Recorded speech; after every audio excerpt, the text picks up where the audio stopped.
Buen domingo.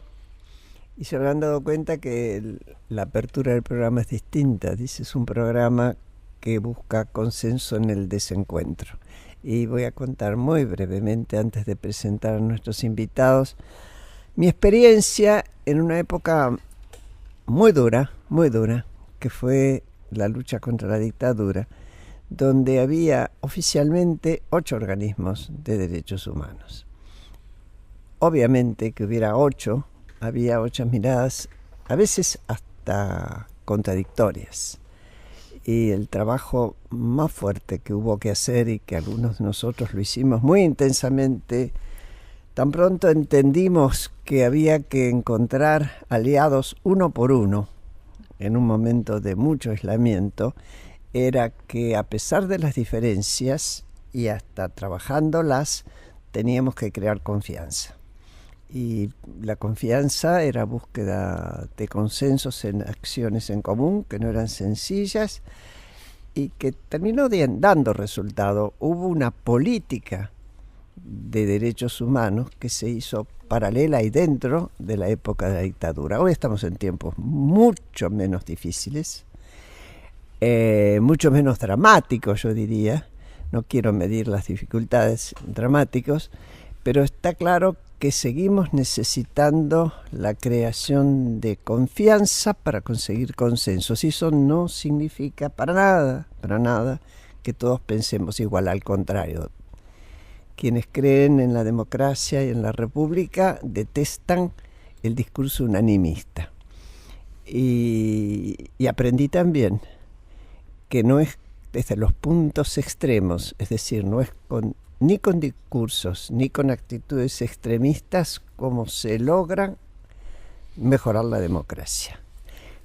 Dicho esto, voy a introducir a mis invitados, que tienen una característica en común en este momento, más allá de preocuparse por la república, por las instituciones, por tener una democracia mejor, y es que uno condujo, a través de una organización que estaba a su cargo, un libro, que se armara un libro donde otros, varios, 2 de los cuales están acá, contribuyeran con sus aportes. Ese libro se llama 100 políticas para la Argentina del 2030, y quien conducía ese trabajo, porque conducía el proyecto Argentina 2030, es Eduardo Leville-Yatti, que está con nosotros, que es ingeniero civil por la Universidad de Buenos Aires, economista, recibido en la Universidad de Pensilvania, investigador del CONICET, decano de la Escuela de Gobierno de la Universidad de Itela, y bueno, hasta hace unos días, y él nos va a contar, estaba en el programa dirigiendo el programa Argentina 2030. La otra ya es vieja amiga, no vieja, sino antigua amiga, Guillermina Tiramonti. Guillermina, ustedes ya saben, es licenciada en Ciencia Política por la Universidad de El Salvador, es magíster en Educación y Sociedad por la Facultad Latinoamericana de Ciencias Sociales, Flaxo. Ese ha sido su lugar de gran trabajo. Sí. Ahora se metió con la vida real, sí. Y la golpea un poco más que la investigación. Y está un joven Galo Soler Ilia, que nos va a decir qué es la nanotecnología. ¿Por qué? Porque es doctor en química por la Universidad de Buenos Aires, con un postdoctorado en la Universidad de París y la Sorbona.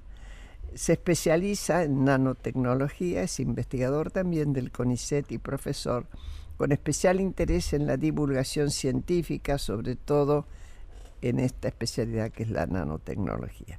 Es decano del Instituto de Nanosistemas de la Universidad de San Martín y nieto, esto lo pone como algo muy especial, del doctor Arturo Ilia, a quien conocí personalmente. Soy suficientemente vieja yo como para haberlo conocido personalmente. Bueno, ¿por qué no nos contás un poquito, Eduardo, la idea de Argentina 2030 y cómo se terminó haciendo el libro, y después cada uno va a desarrollar? Sí. Bueno, muy brevemente. Antes que nada, gracias por la invitación y por tan lujosa compañía. Cierto que es lujo. El programa, lo que a mí me pidieron que armara con el programa era básicamente un dispositivo como para ayudar al gobierno a pensar una visión de país de largo plazo. Es algo que todos queremos, pero es más difícil encontrar el tiempo a veces, sobre todo cuando uno está en la coyuntura del día a día. Para eso, lo que hice yo fue armar un pequeño equipo y después un gran equipo. El pequeño equipo era gente que le gustaba la política pública y que ordenaba un poco las discusiones. El gran equipo es un subconjunto de la inmensa cantidad de extraordinarios profesionales y especialistas que tiene el país. Un subconjunto de esto fue lo que armamos como Consejo Presidencial 2030, pero luego armamos redes y seminarios y encuentros con un montón de otra gente. Es increíble la cantidad de gente, el capital humano que tiene la Argentina, muchas veces desperdiciado para pensar a largo plazo. El libro es una metáfora de ese proceso, porque lo que hace es seleccionar, 100 es un número arbitrario, 100 personas, especialistas, referentes, muchos viven acá, algunos viven afuera, para que nos den una idea para ese país que nosotros queremos, al que queremos aspirar en el largo plazo. El 2030 es un número arbitrario. O sea que es una metáfora, hay muchos más, podríamos hacer varios libros como esos. Me parece que debe ser interpretado de esa forma. Y la variedad es la variedad de las especializaciones y aspiraciones del país. Hay de todo ahí adentro. Después vamos a hablar un poco más si querés. Seguro.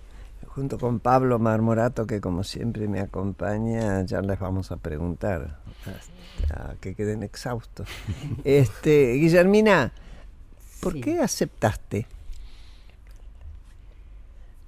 ¿Por qué acepté? Sí, ¿por qué aceptaste? Porque realmente me parece que el país está en un momento de una coyuntura donde bueno, nosotros tenemos que contribuir por un lado de eso, ¿no? Por la democracia, por la república, por todo eso. Pero además porque ya hace muchos años que yo trabajo en investigación, que he estudiado la evolución del sistema educativo argentino y hay un momento en que uno cree que tiene que cooperar de otra manera, ¿no? Poniendo todo eso al servicio de una posible transformación.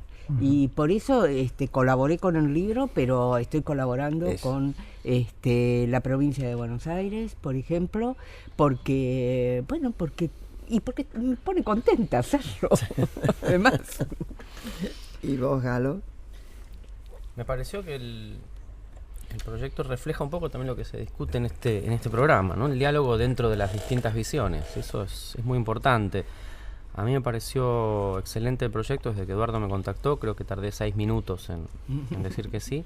Me recordó mucho a un diálogo que tuvimos hace unos 15 años dentro del diálogo argentino.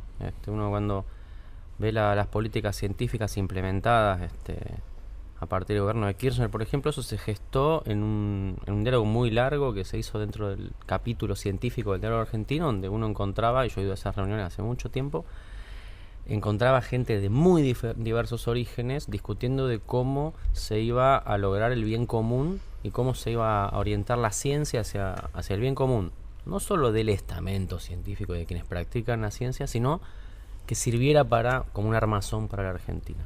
Y esto me pareció unos años después algo similar, gente con diferente óptica, con diferentes formaciones, excelentes profesionales, como dice Eduardo. ¿Qué resultado dio ese diálogo? ¿Aquel? Sí.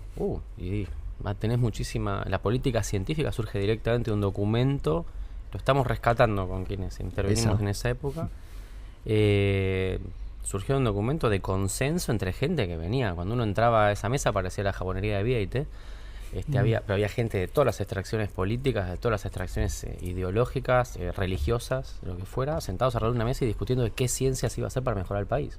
Tenías ex decanos de Exacta, gente de la Universidad Austral, gente de las universidades privadas, públicas, todo, pero todos diciendo cómo podemos hacer para el bien común. Una buena experiencia. Fue una excelente experiencia. Y de hecho, toda la política científica siguió esos primeros lineamientos durante los 15 años. No estuvo mal. Esto me pareció algo similar, muy interesante. Fue espectacular poder ir a las jornadas, discutir científicos con economistas, con gente de las leyes, que viene de distintas ópticas. Creo que fue una experiencia espectacular. ¿Y te sentiste ahora también convocado por el mismo espíritu? Sí, no, me estoy refiriendo a las dos experiencias. Sí, Pero sí, la Argentina 2030 fue también mucho eso. Poder hablar de la realidad del país de distintos ámbitos, desde gente de las organizaciones sociales hasta gente que está en el campo ayudando a determinados programas, de gente con problemas hasta economistas. Fue muy importante. Creo que hicimos un buen equipo.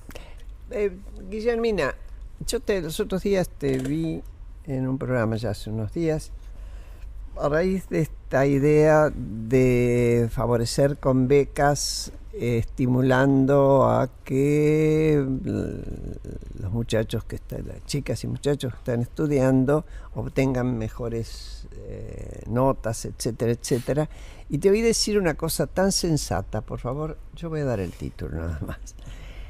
¿Cómo les pueden exigir, por ejemplo, que saquen las mejores notas en ingeniería cuando vienen, si es que entran en la facultad de ingeniería, cuando vienen con un déficit en matemáticas y en todo lo que es eso que se llama ciencias duras desde la secundaria? Es decir, no es la plata lo que te suple, me parece. Explica, por favor.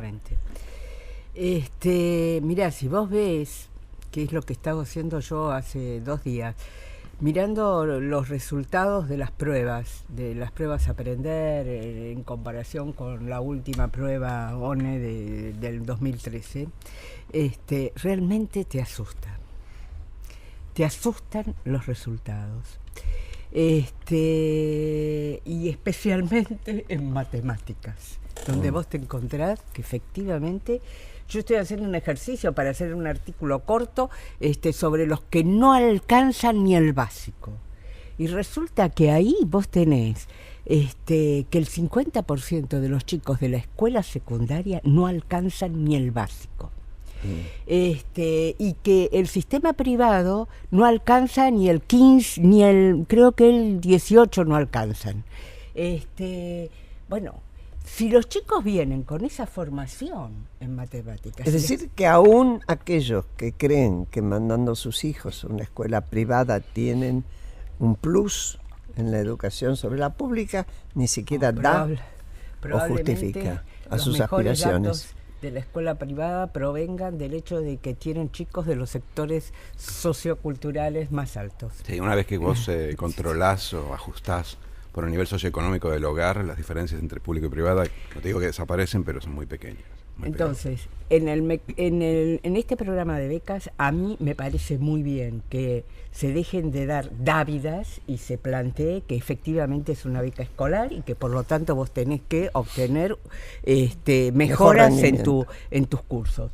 Pero es necesario actuar de otro lado, porque no podés sacar chicos con vocación de ingenieros si no tienen el básico de las matemáticas. Entonces, esa idea de que si vos le pones plata a los chicos como los incentiva, como una zanahoria, esa zanahoria, los chicos van a superar problemas que, bueno, no pueden superar, porque no tienen los instrumentos para superar. Sí, pero el incentivo, no, que el incentivo desde el punto de vista económico, ya vamos a manchar todo esto de economicismo, pero el incentivo funciona sobre las cosas que vos podés hacer. Entonces podría sí, por ejemplo, incentivar que gente que pueda hacer ingeniería o alguna carrera humanística vaya más a ingeniería, sí, ese es el objetivo.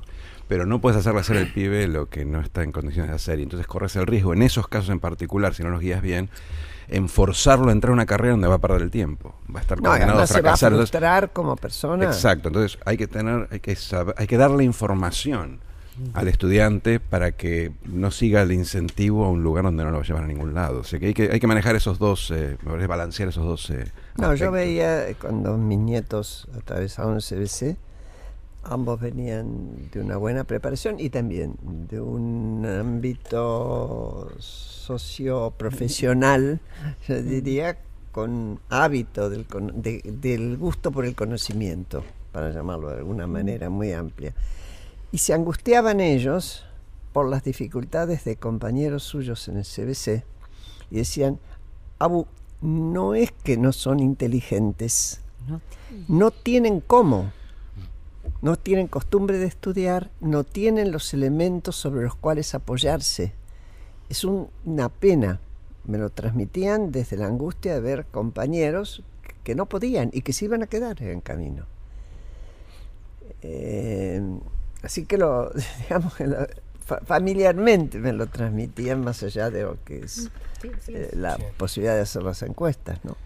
Ya lo querías agregar algo. Quería hacer un comentario simplemente de dar clases en primer año de universidad, los primeros alumnos, ¿no es cierto? Los que entran después del ciclo básico. Durante muchos años o hay una tendencia a cobijar y a como contener al alumno. Esa tendencia, yo después de 20 años de dar clase me doy cuenta de que no sirve, porque contener al alumno es asegurarle que pese a su falta de conocimiento, él va a poder como seguir en un sistema que lo va a terminar expulsando en algún momento. Efectivamente. Lo que sí logré, estando turno noche, donde hay la gente muy cansada de trabajar y todo eso, es exigiéndoles, pero mostrándoles también el camino, pero exigiéndoles que se animaran a mover su frontera. Esa exigencia en paralelo con un compromiso también de los docentes, importante eso. Si no, no existe. Creo que es el camino que funciona. Eso funciona. Si no, no hay exigencia legítima. Claro. Entonces, yo creo que pese a que sí, la preparación en general en la escuela secundaria es mala, no es solo de Argentina. He discutido con profesores de Yale, de MIT, donde te dicen, mira, nosotros los tomamos en doctorado y en los 4 años de bachelor, que es lo que hacen los americanos, más o menos le borran el desastre que fue la escuela secundaria. Bueno, pero eso es una forma de acompañarlos también. Claro. Lo que vos tenés que hacer es un poco adaptar los programas. Exacto. Para entender que hay tipos que van a venir, pibes que van a venir, en donde vos le vas a tener que dar un plus de acompañamiento o cubrir los huecos. Exacto, y me refiero que no somos solo nosotros de Argentina. No, Argentina tiene una situación bastante crítica que ha bajado mucho en los rankings, incluso en América, en Latinoamérica. Pero creo que también es parte de que no acostumbramos a nuestros jóvenes que hay algo, como decías vos, tienen que ir a buscar, tienen que ir a estudiar, tienen que superarse. Y esa mística del buscar no se da. No la exigimos nosotros, le damos que los contenemos nomás. No, hay que empujarlos un poco. Bueno, ojo, también, perdón, vos tenés un menú muy rígido. Sí. Hoy hay en el mundo, muy rígido en varios sentidos. Hoy en el mundo, por ejemplo, una tendencia a la terciarización, por decir algo, a hacer carreras más cortas o carreras terciarias. Bueno. Nosotros los estamos invitando a hacer una carrera de 5 años en ingeniería, o 6, no sé cuánto dura ahora. Que dura 8. En mi época era 8. Ladrillo tras ladrillo. Sí.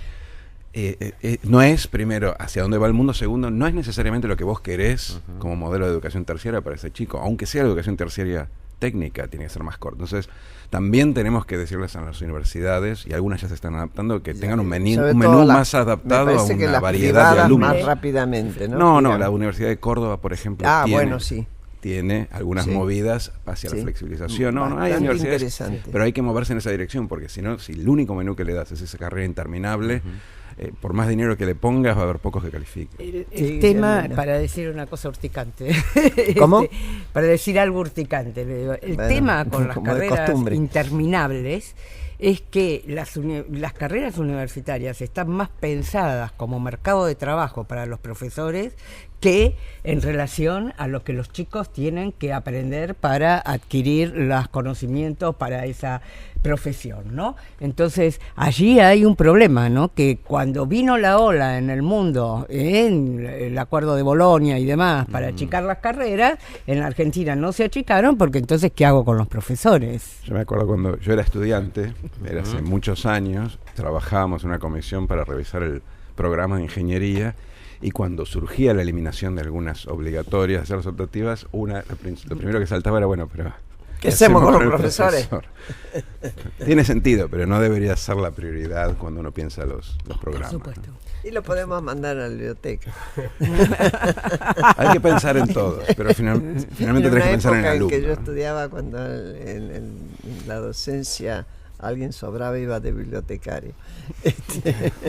Sí. Bueno, ahora van los ministerios. Exacto. Eduardo, yo te quería preguntar respecto al leer el libro, uno se encuentra, en un análisis cuantitativo por lo menos, que la cantidad de propuestas, por ejemplo, en el área ciencia, tecnología e innovación son 21 pensadores pensando, valga la redundancia, la Argentina en este sentido. En educación 18, instituciones 15, economía 6. ¿cuánto hay de correlación con la realidad, digamos, de lo que se espera, hacia dónde hay que apuntar, hacia adelante? Nosotros, la clasificación obviamente es muy arbitraria, ¿no? Y como los economistas hablan de todo, hay algunos economistas hablando en alguna de las otras. Yo me encontré a Vicente Palermo hablando de los taxis. Claro, hay un travestismo disciplinario agudo. Sí. Pero también obedece un poco quizás a la visión implícita o latente que teníamos nosotros de enfatizar aquellos aspectos del pensar nacional que no están tan naturalmente enfatizados en los medios todos los días. Entonces, ¿para qué íbamos a hablar de la coyuntura económica? No tenía tanto sentido para nosotros. Y hay una preferencia personal. Yo creo que, un poco compensando lo que es el tratamiento en los medios en la discusión coyuntural, yo creo que hay que enfatizar el tema científico.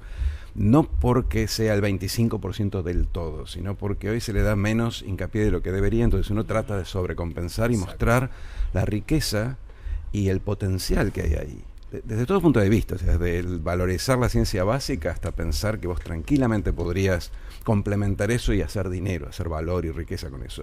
Yo creo que hoy vale la pena insistir, romper, digamos, esa inercia de la ciencia vista como una cosa externa y básica, y bueno, un poco lo que tratamos de hacer es mostrarlo con gente que lo hace todos los días, porque mucha de esa gente que escribe ahí, incluyendo a Galo aquí presente, muestran la utilidad de la utilidad práctica de la ciencia. No, todo el tiempo. O sea, lo que pasa es que no todo el tiempo estás haciendo tecnología, a veces tenés que hacer lo primero, que es la ciencia básica, pero me pareció que entonces también refleja un poco esta intención de sobrecompensar algunos temas. Si me permiten agregar. Sí, dale, a ver, te iba a preguntar. Probablemente cuando te pregunten por el siglo XXI a la gente que esté dentro de 500 años, así el siglo XXI fue el despertar de lo que se conoce como la sociedad del conocimiento, en donde el conocimiento es un activo.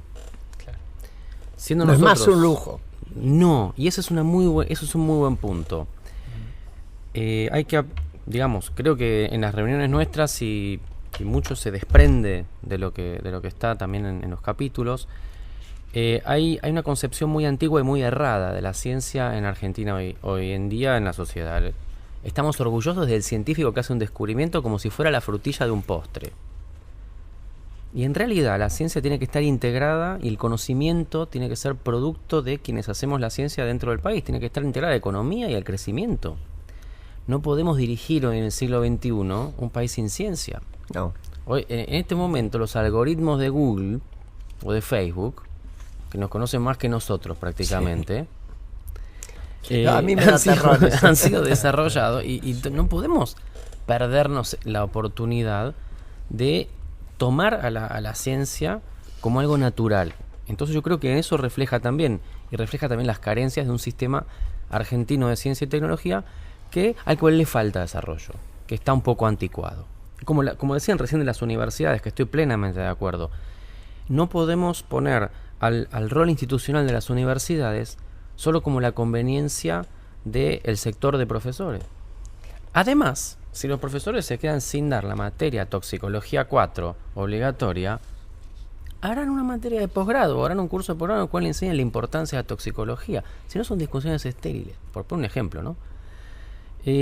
Tenemos a veces miedo de cambiar los esquemas. Yo veo que el concepto científico, el sistema científico tecnológico argentino, incluyendo a quienes lo formamos, en mucha medida somos demasiado conservadores. Somos menos conservadores. No hay gremio más conservador que el docente. Somos más conservadores que el campo. Tuve la No, el campo ha cambiado la forma de sembrar y los modelos de negocio. Y las formas de producción. Y nosotros no somos capaces de dar una nueva mirada sobre nuestro rol importantísimo en la sociedad, de mover la sociedad hacia adelante, no mantenerla en ciertos parámetros que consideramos inamovibles. Es un tema que es para discutir y es muy difícil discutirlo. Yo digo, el eje, altura, ¿no? si vos mirás el índice, el eje del conocimiento creo que caracteriza el el 90%, claro, pero el eje del conocimiento creo que caracteriza el 90% de lo que está ahí, porque cuando preguntás, hablas de cine, creo que Burman habla de talentos. Cuando hablas de literatura, Claudia Piñeiro habla de enseñar a leer como una forma de formación, de conocimiento, de aprender. Y así van pasando, y obviamente mucho sobre educación. Yo creo que la conciencia de que el conocimiento nos va a sacar por arriba del desarrollo yo creo que es cada vez más generalizada. No le estamos encontrando la vuelta, estamos probando muchas cosas. Pero hoy por lo menos tenemos el consenso de que para salir por arriba de la trampa del desarrollo tenemos que enfatizar el conocimiento, y por eso es tan importante lo que decíamos recién de la universidad, el secundario, de tener el paquete completo, no de poner unos pesos, que eso obviamente es muy valioso, sino de tener el paquete completo, de hacer que todos lleguen a un nivel de conocimiento más alto. El libro un poco refleja inconscientemente eso, me parece. Vamos enseguida, vamos a la tanda y volvemos inmediatamente con ustedes.